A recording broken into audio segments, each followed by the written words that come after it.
ఉద్దేశం అనేది నేను అనుకుంటున్నా.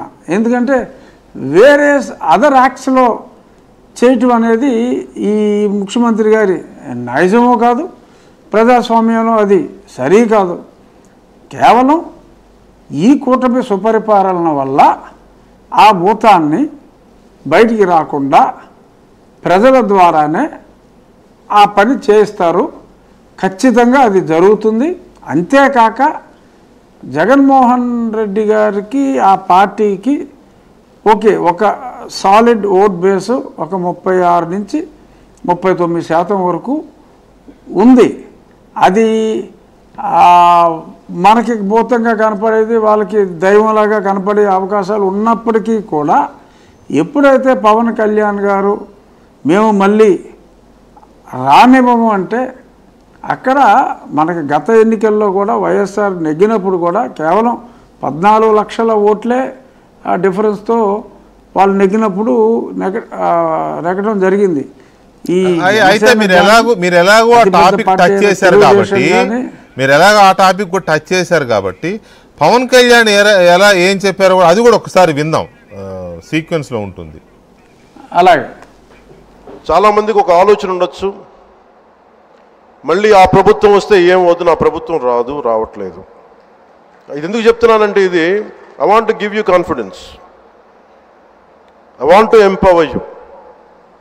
ఎందుకంటే మేమందరం ఇంక సహించడానికి సిద్ధంగా లేము. ఇక్కడ ఈ కూటమి ప్రభుత్వం తక్కువ మేము మాట్లాడుకుంది 15 నుంచి 20 ఏళ్ళు ఉండాలి. ఎందుకు అనుకున్నామంటే ఆంధ్రప్రదేశ్ వికసిత్ ఆంధ్రప్రదేశ్గా ఉండాలి, వికసిత్ భారత్లో భాగంగా ఉండాలి. అంటే ఈ ఐక్యత చెడగొట్టే పరిస్థితుల్లో నేను లేను, ఎవరం కూడా లేము.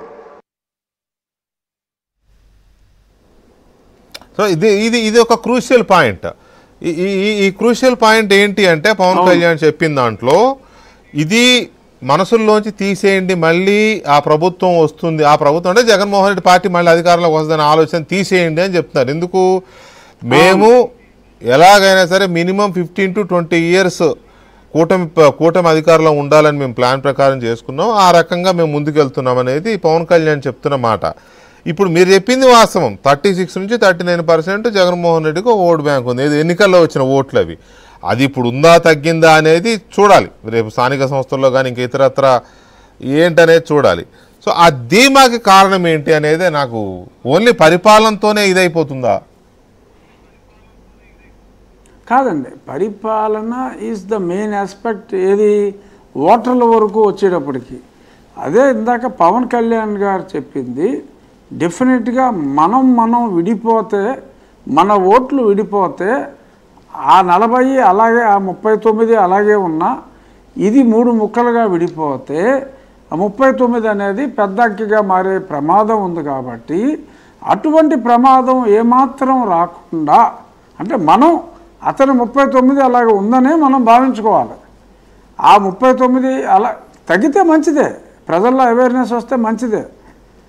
బట్ అది అలాగే ఉందనుకున్నప్పటికీ కూడా ఆ నెంబర్ కన్నా మన కలిసి ఉన్న నెంబరు చాలా గ్యాప్ ఉంది మనకి. ఆ చాలా గ్యాప్ అలాగే మెయింటైన్ అవ్వాలి అంటే కొంత న్యూట్రల్ ఓటింగ్ 5% ఇటు అటు మారినప్పటికీ కూడా 16% గ్యాప్ అన్నది స్పష్టంగా ఉంది. కాబట్టి ఈ వీళ్ళ కలయిక అనేది చాలా ముఖ్యమైన అవసరం. ఆ కలయికతో ప్రజలకి ఒక నమ్మకం వస్తుంది, పారిశ్రామికవేత్తలకి నమ్మకం వస్తుంది. కాబట్టి పవన్ కళ్యాణ్ గారు సమయోచితంగా ఆ ధైర్యం మీకు ఉండాలి.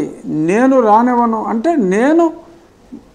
నేను బాబు గారు కలిసే ఉంటాం, బాబు గారు మేము విడిపోము, మీకు ఆ ధైర్యాన్ని నేను ఇస్తున్నాను, మీకు ఆ నమ్మకాన్ని నేను ఇస్తున్నాను, నేను రానివ్వను అని ఆయన అంత స్పష్టంగా, ఆయన మనసు స్వచ్ఛంగా ఉంది కాబట్టి అంత స్పష్టంగా ఆయన ధైర్యంగా చెప్పగలిగాడు. ఆయన అంటే that will give lot of confidence to Pawan Kalyan